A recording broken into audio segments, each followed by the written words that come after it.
미국 텍사스의 케이블 TV 회사의 사장이자 최고 경영자로서 밥 버포드라는 사람이 있었습니다. 이 밥 버포드는 44세가 되던 해에 자신이 목표로 했던 것들을 다 이루었다라고 고백을 했습니다. 그가 늘 바라던 결혼과 가정을 이뤘고요. 많은 돈을 벌었고 해마다 25%씩 성장하는 회사를 그 아들과 함께 경영하게 되었다라는 것이에요. 얼마나 정말 대단한 성공이겠습니까? 하지만 이 밥 버포드는 해결되지 않은 질문으로 오랜 시간 고민을 했다고 했습니다. 그 질문이 이것입니다. 이렇게 운이 좋고 이렇게 성공을 했는데 왜 아직도 나는 부족하다고 느끼는 것일까? 나중에서야 그는 그것을 이렇게 고백했어요. 그것은 즉 성공이 불러오는 공황 상태였다. 즉 성공 중독이라는 것을 알게 되었다라는 것입니다.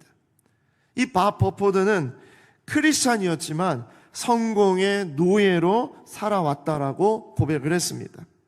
자, 그러던 어느 날 아들이, 그 귀하고 너무나도 귀했던 그 아들이 수영사고로 익사를 합니다. 그래서 그는 아들을 위해서 물려줄 제국을 건설하고 있었는데 아들이 먼저 세상을 떠났다라고 고백을 했어요. 그러자 밥 버포드는 달려가던 모든 것을 중단하고 멈춰 서게 됩니다.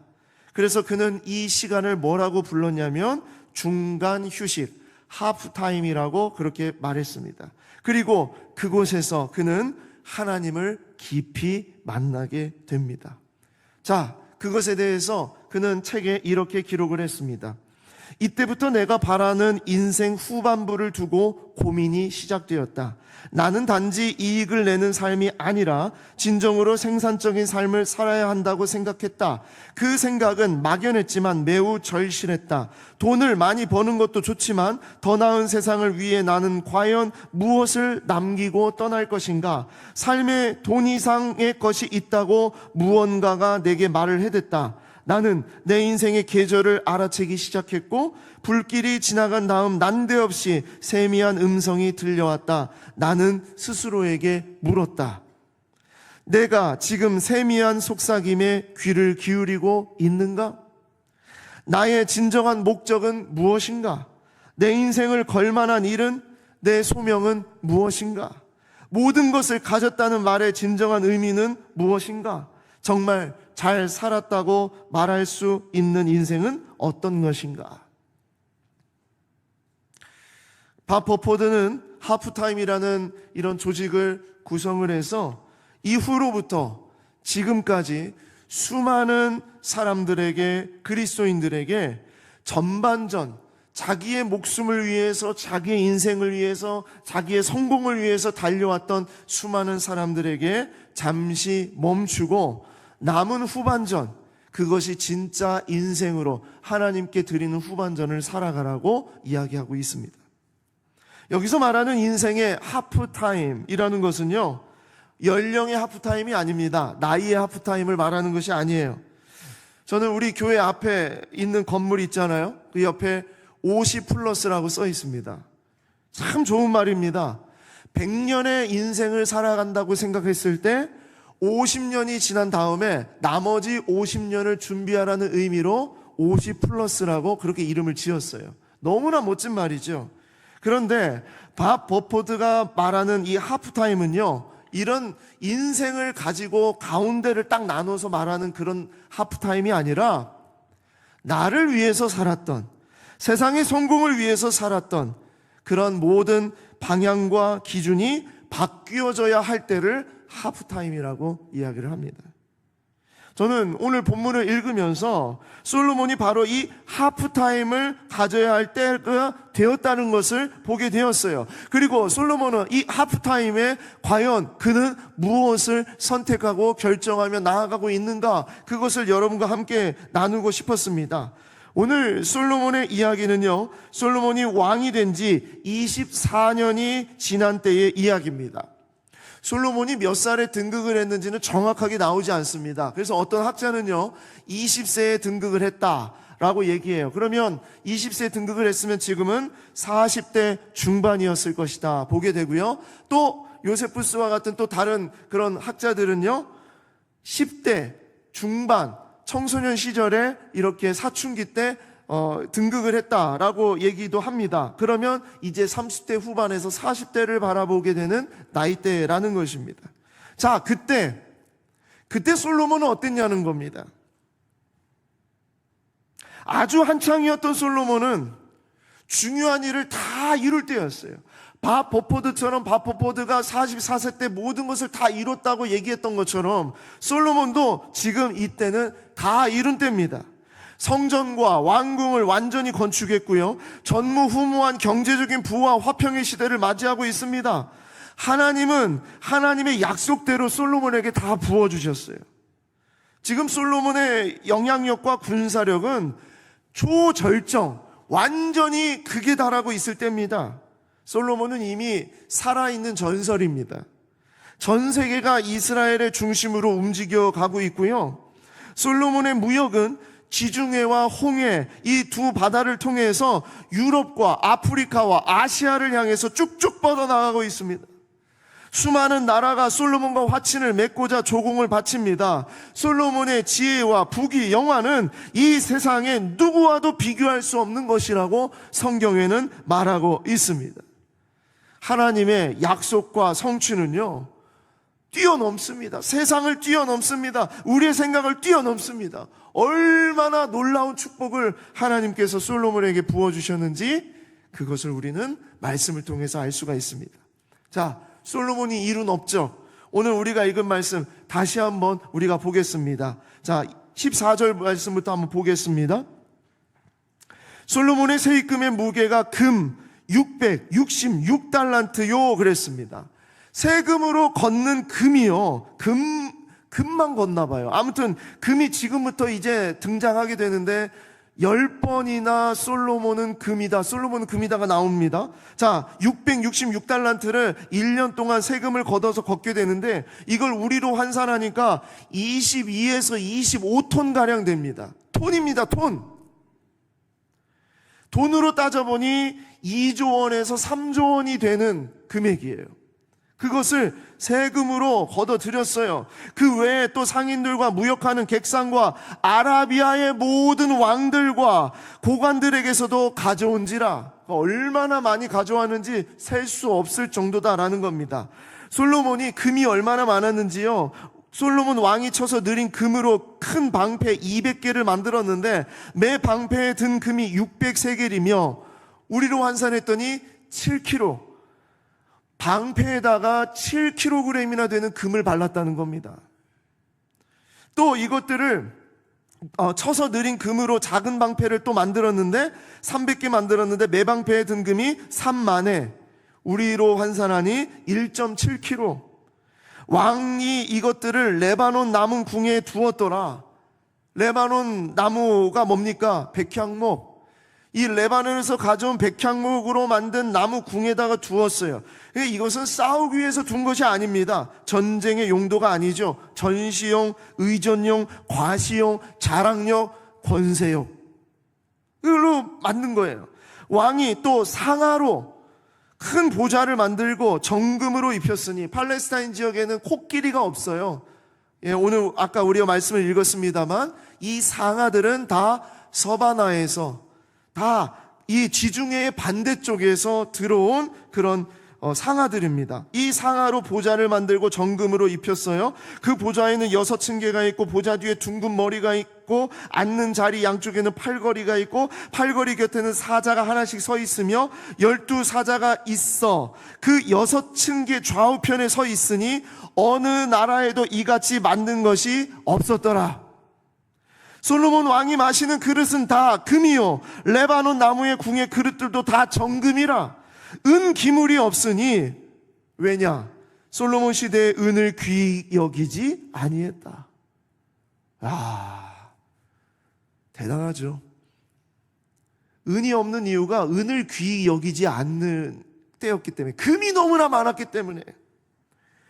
그래서 이 솔로몬 왕이 바다에 다시스 배들을 두어서, 이 다시스는 지중해 반대쪽 스페인의 땅입니다. 이쪽에 배들을 두어서 히람의 배와 함께, 레바논 쪽에 히람의 왕의 배와 함께 있게 하고, 그 다시스 배로 3년에 한 번씩 금과 은과 상아와 원숭이와 공작을 실어왔음이더라.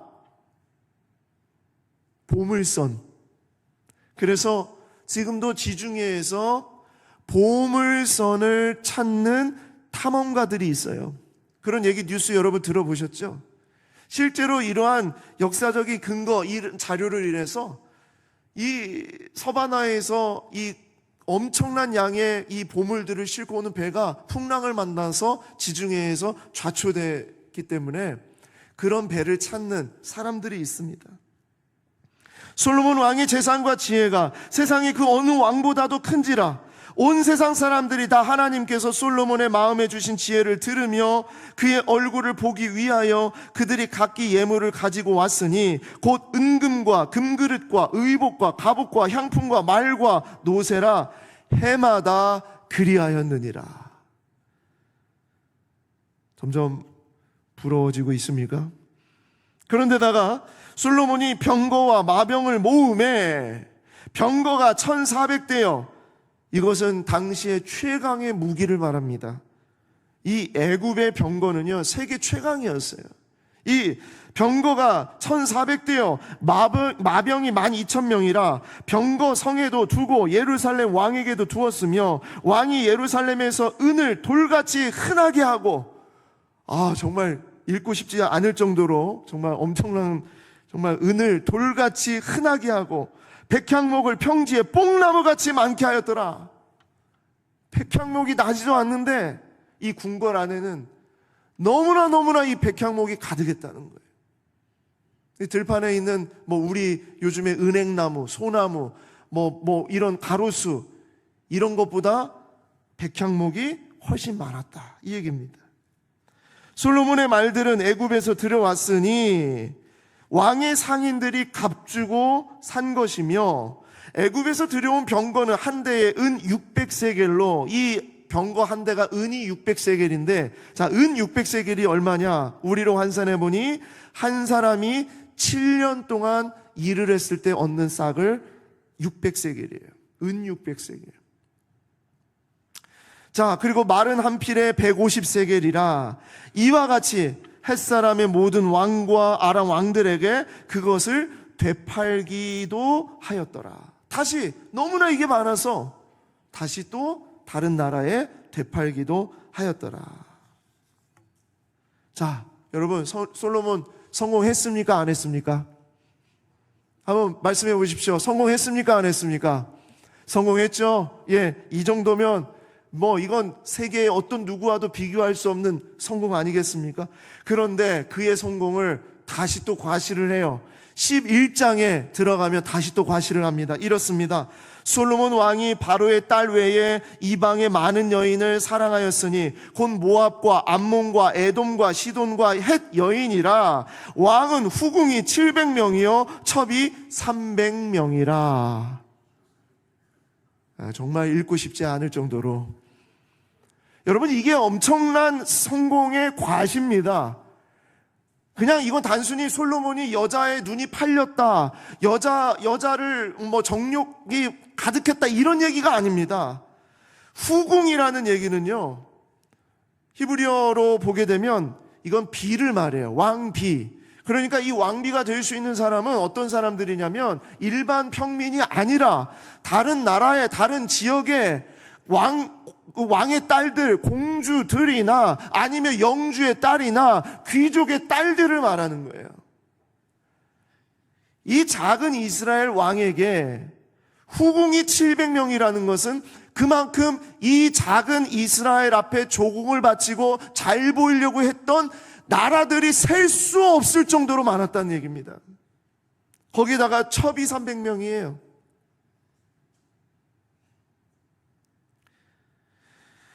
이 솔로몬은 이것을 통해서 무엇을 말을 하고 있냐면 자신의 힘과 권력으로 이것이 가능했다라는 것을 얘기하고 있는 겁니다. 솔로몬은 할 수 있으니까 했어요. 자, 이게 참 중요합니다. 할 수 있으니까 했다는 거예요. 이 정도면 우리는 솔로몬이 때로는 참 부럽기도 하지만요, 무엇인가 모르게 이 말씀 속에 담겨져 있는 어두운 그림자가 느껴지게 되는 겁니다. 여러분, 그게 정상입니다. 그냥 사촌이 땅을 사서 배가 아픈 그런 힘들고 어려운 마음이 아니라 이 이야기를 읽는데 이것이 그냥 축복과 선물로 그냥 막 하나님이 막 베풀어 주신 은혜로만 보이는 것이 아닌 거예요. 우리가 봐야 될 초점, 포커스는 바로 그것입니다. 솔로몬은 모든 것을 다 이뤘습니다. 40대 중반에 이걸 다 이뤘어요. 그런데 오늘 본문은 그게 핵심이 아니라는 거예요. 우리가 발견해야 될 것은 바로 그것입니다. 우리가 절대 놓치지 말아야 될 것은 이것입니다. 하나님의 마음이 이 말씀 속에 뭘 얘기하고 있느냐, 이것입니다. 자, 그건 뭘까요? 그것은 이루었을 때 다가오는 유혹들이 있다라는 겁니다. 이루었을 때 다가오는 유혹들이 있으며 솔로몬은 그 유혹 앞에서 완전히 파멸되고 무너져 가고 있었다는 것입니다. 우리가 봐야 될 것은 바로 그겁니다. 오늘 본문에서 우리가 이것을 깊이 생각해 보는 것은 정말 중요합니다. 왜냐하면 솔로몬에게 닥친 이 유혹들과 그 유혹들 앞에서 허우적거리는 이 삶이 바로 하나님을 믿는 우리들에게도 나타나는 일이 되기 때문이에요. 언제든지 우리에게 닥쳐올 유혹이고요, 어떤 분은 지금 이미 그 유혹 속에서 허우적거리고 있으실 겁니다. 자, 그렇기 때문에 오늘 이 이야기 속에 담겨져 있는 그 유혹이 무엇인가를 우리가 아주 자세하게 좀 보았으면 좋겠습니다. 첫 번째로 우리에게 주시는 마음은 무엇이냐? 축복이 사치로 변질되는 유혹입니다.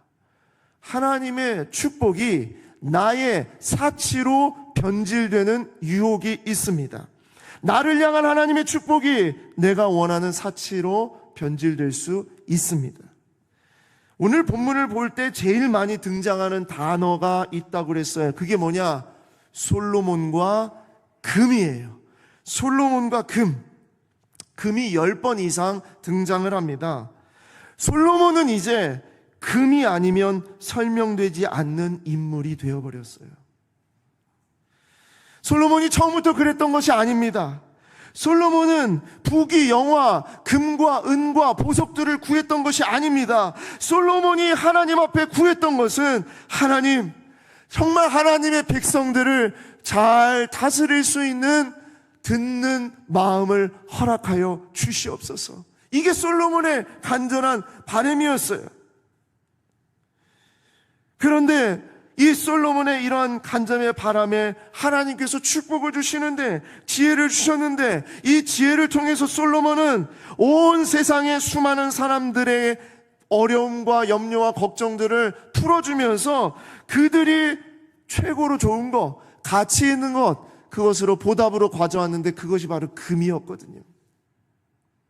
그렇게 하면서 솔로몬은 금을 얻기 시작을 합니다. 그것이 하루, 이틀, 1년, 10년, 20년 이렇게 지나게 되면서 솔로몬은 금이라는 공식이 완전하게 자리가 잡히게 된 것입니다.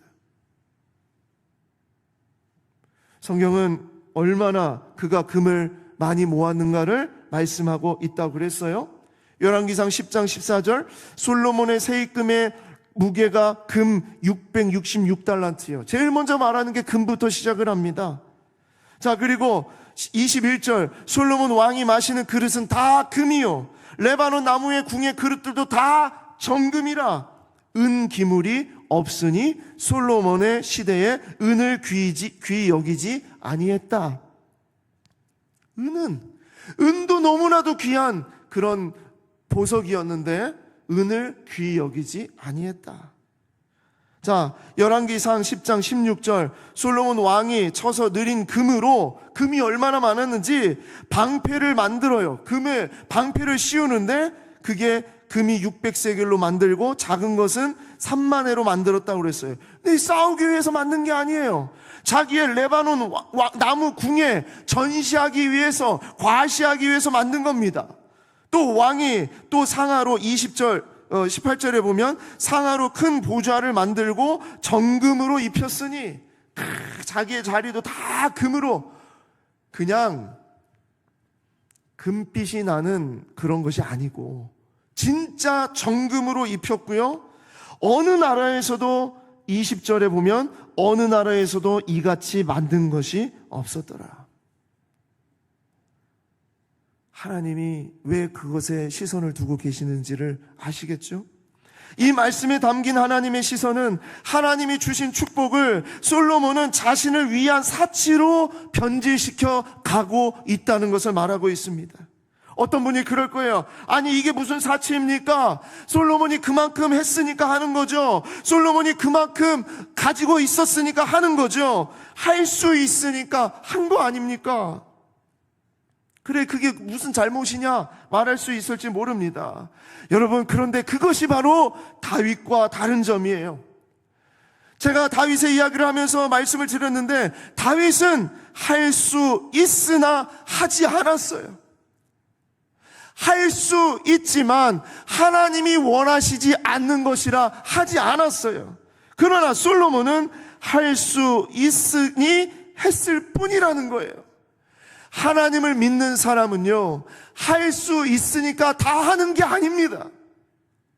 가끔 우리가 착각을 해요. 할 수 있으니까, 나에게 그런 힘이 있으니까, 나에게 그런 지식이 있으니까, 나에게 그런 권력이 있으니까, 그러니까 하는 거 아니야? 아니요. 할 수 있지만 하나님께서 원하시지 않으면 하지 않는 것이 하나님의 사람이에요.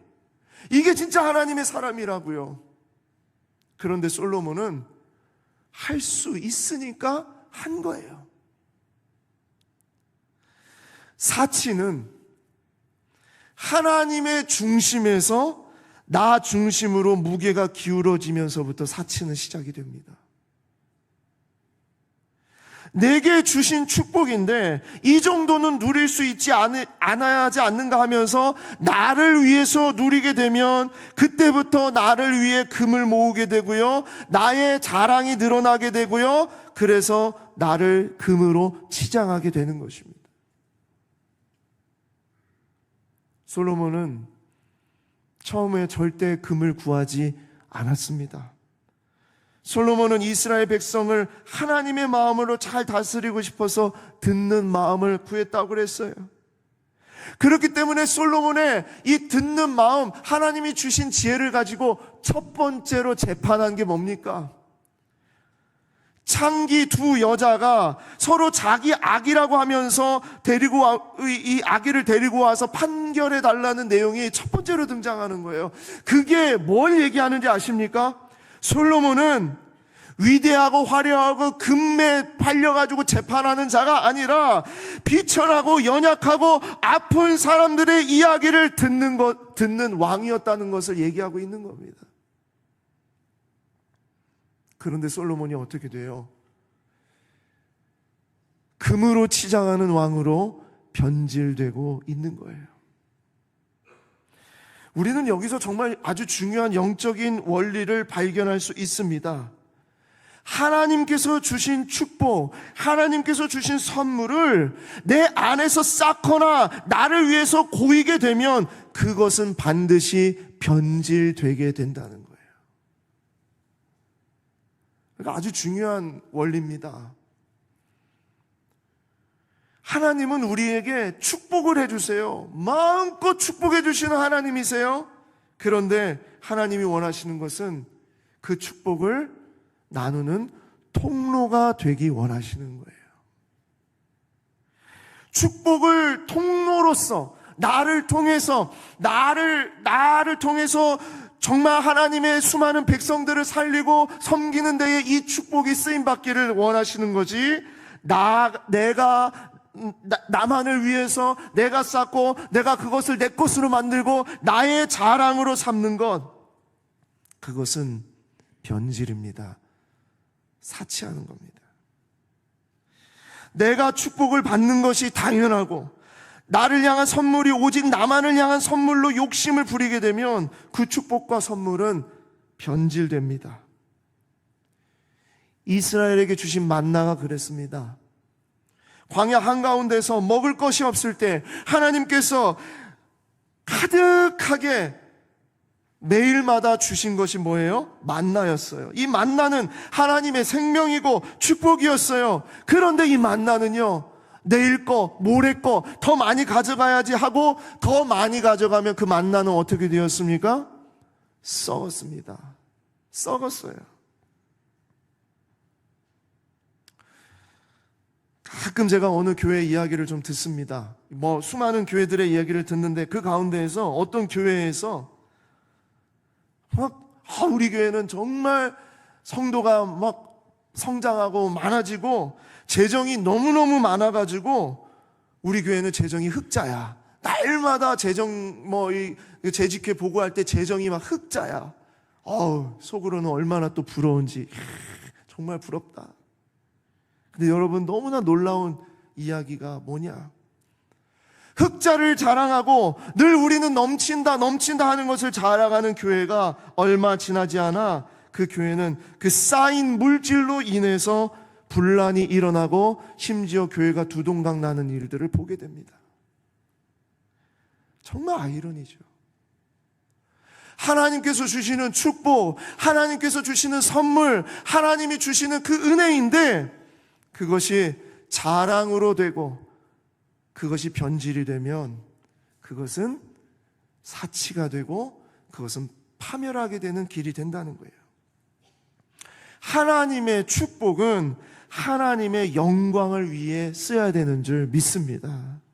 하나님의 선물은요, 다른 사람에게 빨리 흘러가도록 다른 사람을 위해서 그렇게 내어드리는 그런 축복이 되기를 원합니다. 하나님께서는 작은 것이라도 어떤 축복을 여러분들에게 허락하셨다면 그것을 나누고 그것을 전하시고 그 간증을 멈추지 마시고 계속 퍼뜨려 주시기를 바랍니다. 이게 정말 중요한 영적인 원리예요. 자꾸 그 축복을 내 것으로 쌓고 나만의 것으로 치장을 하게 되면 그것은 결국 무너지게 되는 길이 된다는 거예요. 두 번째로 우리가 생각해야 될 유혹이 있습니다. 그것은 성공이 꿈이 되어가는 유혹입니다. 성공이 꿈이 되어가는 유혹. 무엇인가를 이루었을 때 젖어드는 유혹 중 정말 무서운 것은 나의 성공이 나의 꿈이 되어가게 하는 유혹입니다. 이거 하나님을 믿는 사람에게 나타나는 아주 무서운 유혹이에요. 무엇인가 이루었을 때, 무엇인가 잘 되었다고 생각했을 때 그 안에 생기는 은밀하고도 정말 무서운 유혹이 바로 성공이 꿈이 되게 하는 그런 유혹입니다. 처음엔 다 그렇습니다. 성공이라는 방식으로, 성공이라는 잣대로 바라보지 않습니다. 아무리 생각해도 그 일은 하나님의 손이 아니면 안 될 일이었기 때문이에요. 그렇기 때문에 정말 하나님이 하셨습니다, 하나님이 이루셨습니다, 그렇게 고백을 하는 겁니다. 그런데 그 시간이 지나가고 세월이 쌓이고 그 자리에 오래 있게 되면 그렇게 되어진 자리나 그 경험이 기준이 되어서 그렇게 되지 않으면 실패다, 이렇게 돼야만 성공이다 라고 생각하게 된다는 거죠.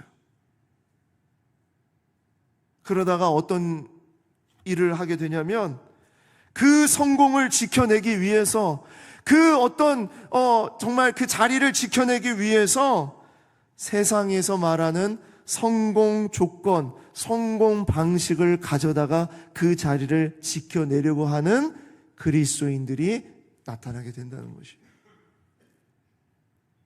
자, 솔로몬이 어떻게 합니까? 열왕기상 10장 26절 말씀 보십시오.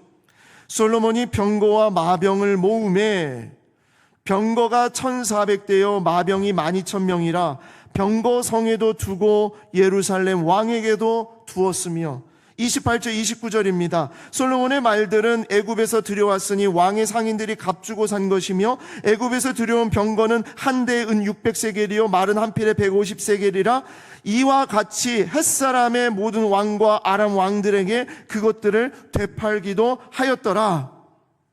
여러분, 이 장면에 느껴지는 게 뭡니까?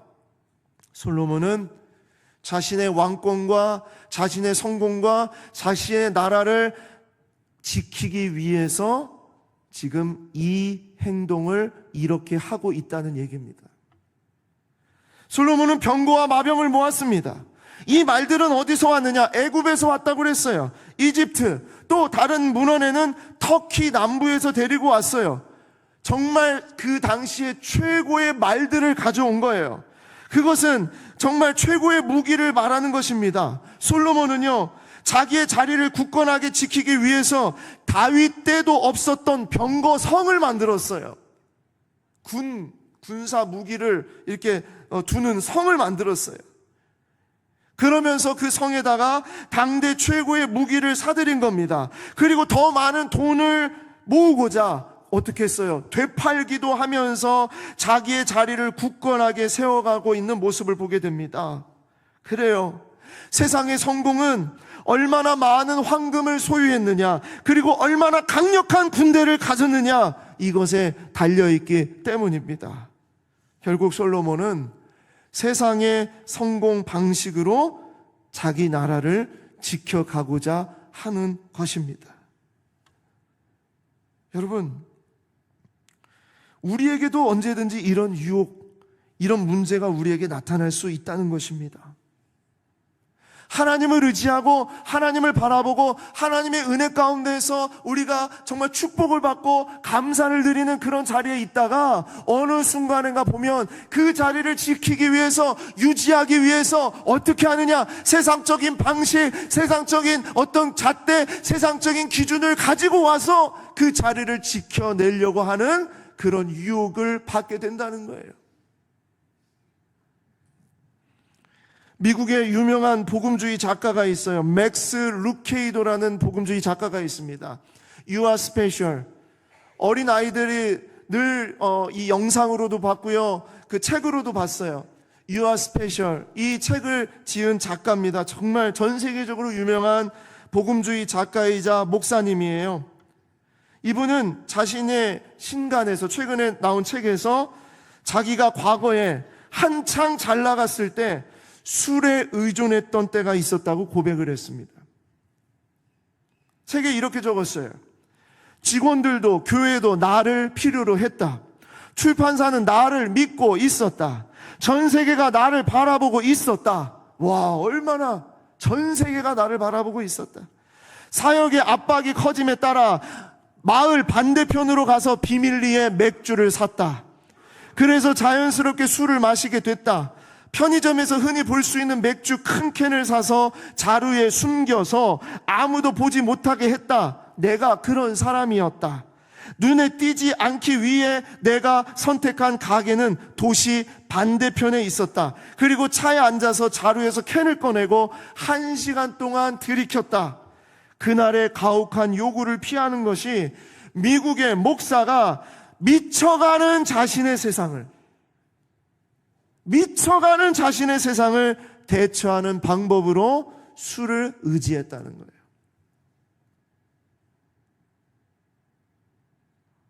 단순히 술을 먹어도 됩니까? 안 됩니까? 이런 질문을 하려고 하는 게 아니에요. 이런 이야기 하려는 게 아닙니다. 내가 그 자리를 지키기 위해, 그리고 그 문제와 스트레스를 벗어나기 위해 무엇을 선택하고 있는지에 대한 이야기입니다. 미쳐가는 자신의 세상, 자기의 왕국, 자기만 바라보는 이런 세상 속에서 술을 선택했다는 것이 그의 이야기입니다. 그는 그의 책에서 그렇게 고백했어요. 나는 술이 아니라 성령님께 나를 맡기는 삶이어야 했다. 성령께 나를 맡기지 아니하고 이 문제를, 힘든 것을 술로 이겨냈다는 거예요. 솔로몬은 자신에게 일어나고 있는 수많은 그 일들을 어떻게 감당하려고 했는가? 그것은 세상의 부귀영화, 세계 최강의 무기, 그리고 가장 뛰어난 자기의 머리를 의지하면서 그 자리를 지켜내려고 했다는 겁니다. 솔로몬이 생각했던 성공은 하나님의 것이 아니었습니다. 세상의 것이었어요.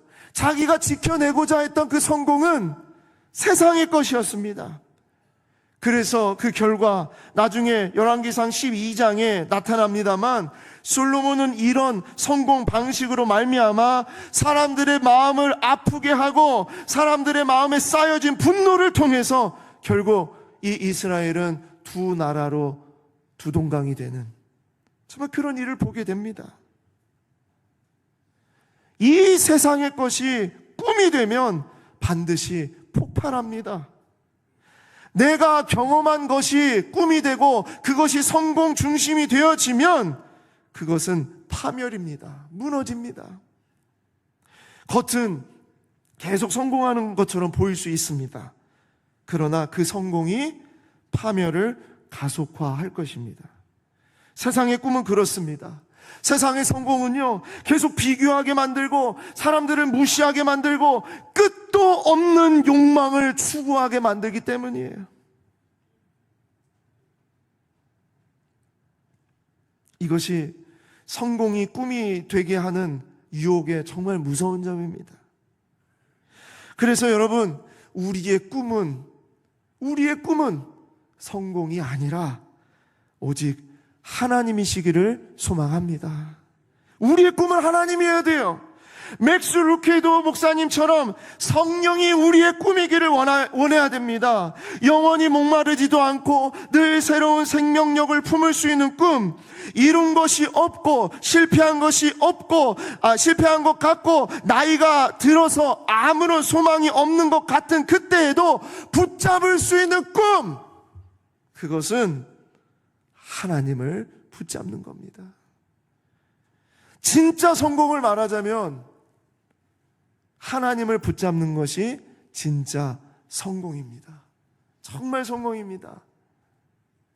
마지막 이 세상을 떠날 때에 다윗과 같이 자기의 모든 이 세상의 모든 일들을 마치고 떠날 때에 마지막에 내 손에 붙잡고 있었던 것이 하나님의 말씀이라면 그의 인생은 진짜 성공한 인생이라는 거예요. 마지막으로 솔로몬이 넘어지게 된 근본적인 그 유혹, 그것은 무엇이냐? 비추어 보지 않으려는 유혹이었어요. 비추어 보지 않으려는 유혹. 솔로몬에게 축복이 사치로 변질이 되고 세상의 성공이 꿈이 되어가는 그 과정이 이루어진 것은 바로 이것 때문입니다. 솔로몬은 하나님의 말씀에 비추어 보지 않으려는 유혹에 넘어졌기 때문이에요. 오늘 본문의 솔로몬의 전성기의 정점, 가장 화려했던 그 시절을 수식하는 단어 속에, 이 설명 속에 완전히 사라져버린 것이 있습니다. 예전에 솔로몬을 이야기할 때 나왔던 단어들이었는데 이 단어들이 다 사라졌어요. 그 문장이 다 사라졌어요. 예전에는 하나님이 솔로몬에게 나타나서 솔로몬에게 직접 말씀하신 그 말씀이에요. 그런데 지금 최고의 정점에 달한 이 솔로몬에게는, 모든 것을 다 이룬 솔로몬에게는 그 말씀이 사라졌어요. 자, 그게 뭡니까? 열왕기상 9장 4절 말씀 한번 보시겠습니다. 같이 한번 읽어볼까요? 시작. 내 아버지 다윗이 행한 같이 마음을 온전히 하고 바르게 하여 내 앞에서 행하며 내가 네게 명령한 대로 온갖 말에 순종하여 내 법도와 율례를 지키며. 아멘. 이것입니다. 하나님이 솔로몬에게 2번이나 나타나셔서 말씀하셨어요. 직접 말씀하셨어요. 내가 만일 내 아버지 다윗의 행함같이 마음을 온전히 하고 바르게 하여 내 앞에서 행하며, 하나님 앞에서 행하며 내가 내게 명령한 대로 온갖 일에 순종하여 내 법도와 율례를 지키라. 다윗이 그랬던 것처럼 하나님의 말씀대로 순종해라. 이것입니다. 그런데 솔로몬이 지금 누리고 있는 이 영광, 그 속에는 하나님의 이 말씀이 없을 뿐만 아니라 심지어 하나님 말씀에 반대하고 있는 영광을 누리고 있습니다. 자, 솔로몬에게 다윗이 죽어가면서 마지막으로 유언했어요. 마지막 다윗의 유언이 이렇습니다. 열왕기상 2장 3절 말씀, 다윗의 유언입니다. 내 하나님 여호와의 명령을 지켜 그 길로 행하여 그 법률과 계명과 율례와 증거를 모세의 율법에 기록된 대로 지키라. 그리하면 내가 무엇을 하든지 어디로 가든지 형통할지라. 이게 다윗이 죽어가면서 마지막에 정말 솔로몬에게 남기고 싶었던 유언이에요. 자, 이 말씀을 남겼어요. 자, 여기에 보면 모세의 율법에 기록된 대로 지키라 그랬어요. 솔로몬이 만약에 이 말씀을 붙잡고 모세의 율법에 기록된 대로 지켰으면 지금 솔로몬 이렇게 살면 안 되는 거예요. 그런데 모세의 율법에 기록된 대로 지키라는 것을 안 지켰기 때문에, 그 말씀을 붙잡지 않았기 때문에 이렇게 사는 거예요. 자, 그 말씀이 뭐냐? 신명기 17장 16절에서 19절입니다. 나중에 이스라엘에게 왕이 세워질 건데 그 왕에게는 이렇게 가르치라는 거예요. 이렇게 하라는 거예요. 16절, 그는 병마를 많이 두지 말 것이요 병마를 많이 얻으려고 그 백성을 애굽으로 돌아가게 하지 말 것이니 이는 여호와께서 너희에게 이르시기를 너희가 이후에는 그 길로 다시 돌아가지 말 것이라 하셨음이며, 하지 말라고 했어요. 그 애굽의 병마를 데려오지 말라는 거예요. 하나님이 통치하시는 나라지 애굽의 병마가 통치하는 나라가 아니라는 거예요. 그에게 아내를 많이 두어 그의 마음이 미혹되게 하지 말 것이며 자기를 위하여 은금을 많이 쌓지 말 것이니라.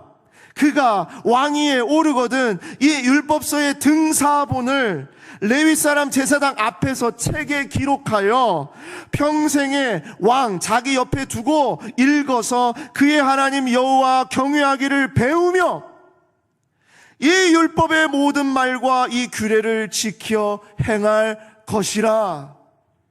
이것이 모세의 율법에 기록된 말씀입니다. 솔로몬이 이 말씀을 붙잡고 이 말씀을 순종하고 살았다면 지금 솔로몬의 모습이 이랬을까요? 아니라는 겁니다. 그에게 이 말씀이 없는 거예요. 축복이 사치로 변질되고 세상의 성공이 꿈이 되어가는 자리에 있게 되면 반드시 이 유혹에 넘어가게 되는데 하나님의 말씀에 비추어 보지 않으려는 유혹에 넘어가게 됩니다. 왜냐하면 하나님의 말씀이 내가 걸어가는 길하고 달라지거든요. 다르거든요.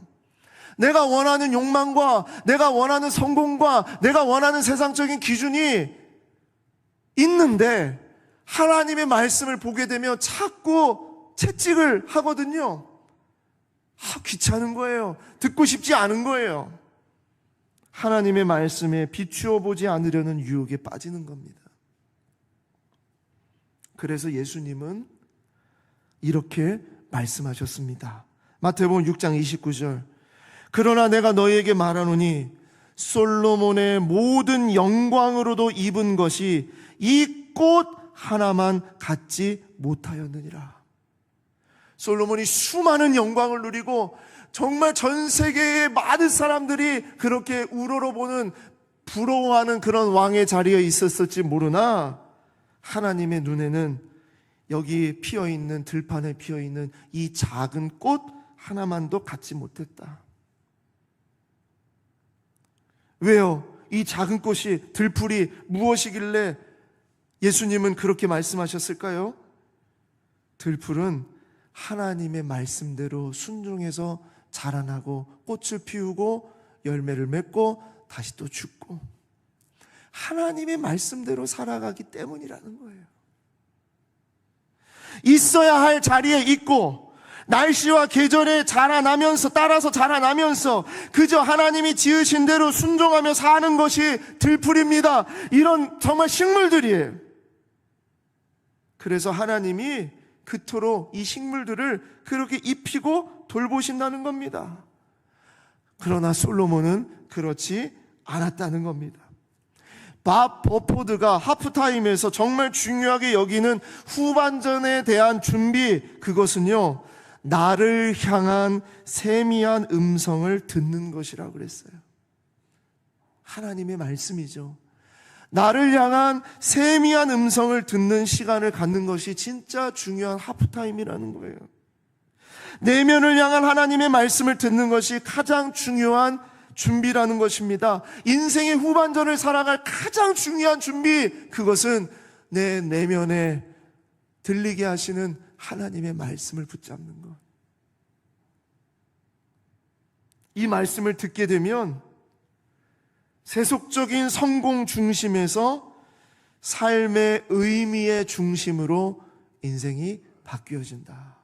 그것이 하프타임의 이야기입니다. 우리가 정말 조심해야 될 게 무엇이냐?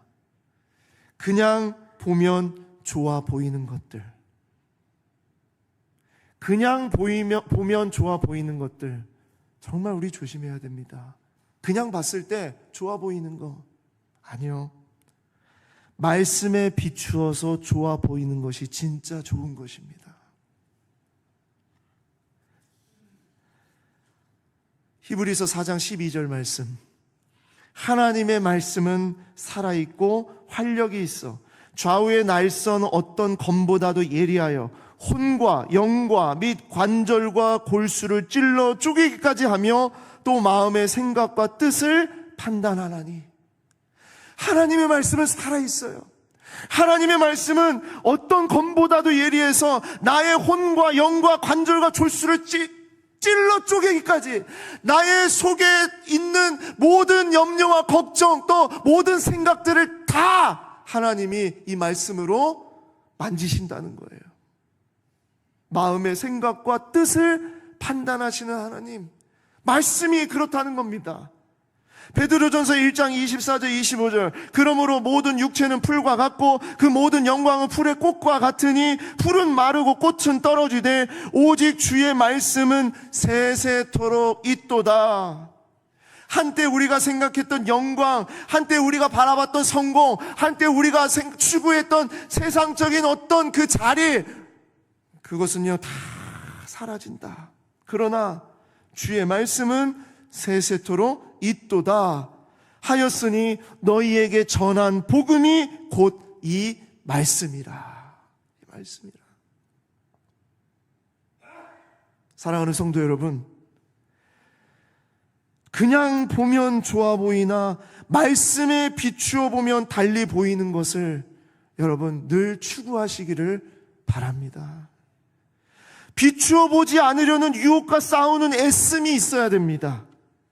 여러분, 여기에는 적지 않은 시간이 필요하고 오랜 싸움이 있어야 합니다. 제가 말씀드렸잖아요.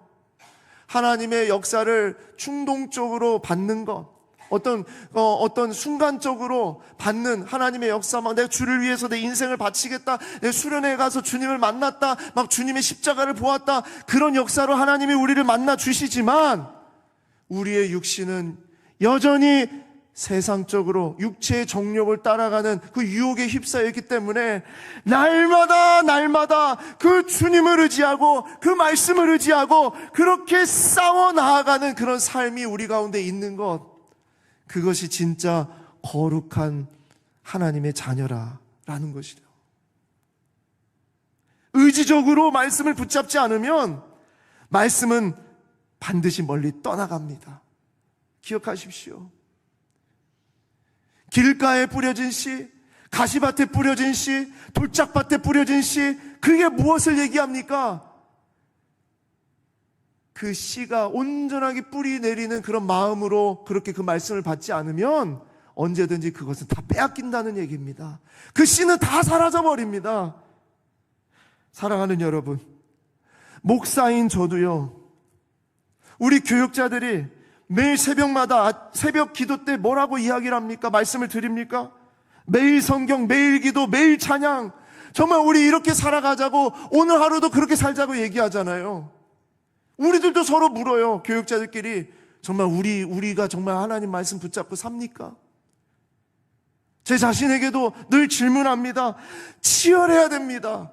날마다 정말 그 말씀을 의지적으로 붙잡지 않으면 목사인 저도요, 말씀 없는 삶을 삽니다.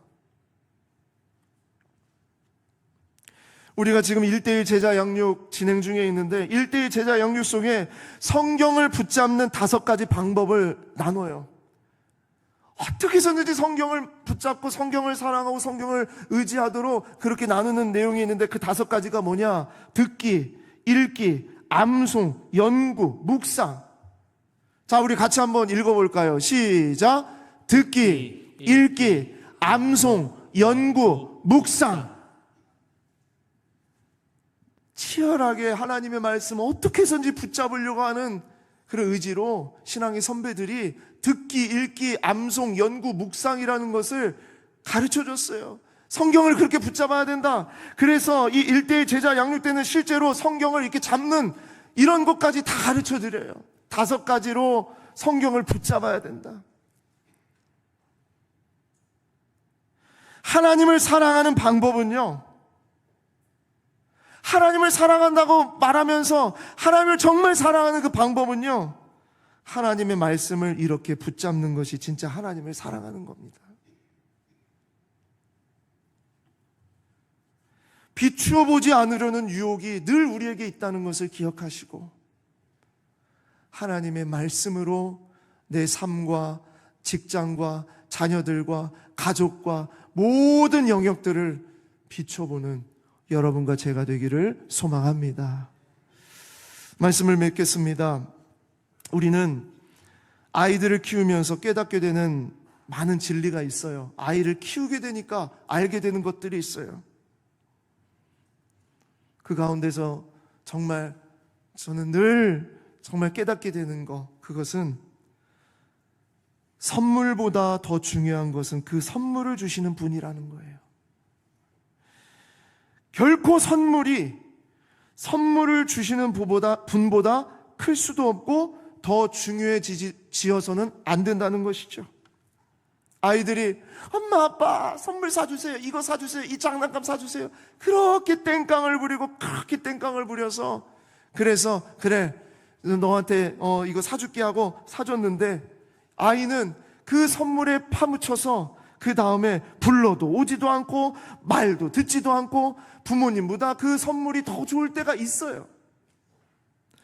그러다가 그렇게 장난감에 완전히 빠져 있다가 어느 순간 엄마가 보이지 않고 아빠가 보이지 않고 엄마 목소리가 들리지 않으면 아이는 그 자리에서 그렇게 소중했던 장난감을 집어 던지고 울며 불며 엄마 아빠를 찾으러 나갑니다. 엄마 아빠 하면서. 저는 우리가 좀 그랬으면 좋겠어요. 정신없이 살았던 전반전이 하나님의 축복과 하나님의 은혜 가운데 우리가 그렇게 정신없이 또 막 살고 그렇게 살다가 사치와 성공에 빠져서 허우적거리는 그런 삶을 살다가 어느 순간인가 하나님의 목소리가 들리지 않는 것, 하나님의 말씀이 내 눈에 들어오지 않고 하나님의 음성이 내 마음속에 들리지 않는 그런 때에 나의 모든 삶의 방향, 걸어가고 있던 모든 것들을 다 중지하고 하프타임을 갖는 겁니다. 그리고 지금 내 손에 쥐어져 있는 사치와 성공이라는 이 주머니를 땅바닥에 다 던져 버려두고 이 모든 것들을 허락하신 하나님, 나를 늘 사랑하시고 나에게 가장 좋은 것으로 이 세상에 어떤 누구도 줄 수 없는 놀라운 그 사랑과 은혜로 베풀어 주시는 그 하나님의 품을 향해서 다시 달려나가는 하프타임이 여러분과 저에게 있기를 원합니다. 처음부터 끝까지 내 모든 삶의 주관자시며 가장 좋은 길로 인도하실 주님에게 나를 다시 온전히 맡겨드리는 것을 선택하는 것. 주님이 주시는 축복에 눈이 멀어서 거기서 허우적거리는 삶을 이제 멈추고 그 축복의 주인이신 주님만 정말 사랑하고 의지하면서 순종하는 삶으로 다시 결단하는 것, 그것이 여러분과 저에게 일어나기를 원합니다. 축복이 사치로 변질되는 유혹, 성공이 꿈이 되어가는 유혹, 비추어 보지 않으려는 유혹, 이 유혹을 이겨내는 하프타임이 여러분과 저에게 일어나기를 소망합니다. 기도하겠습니다.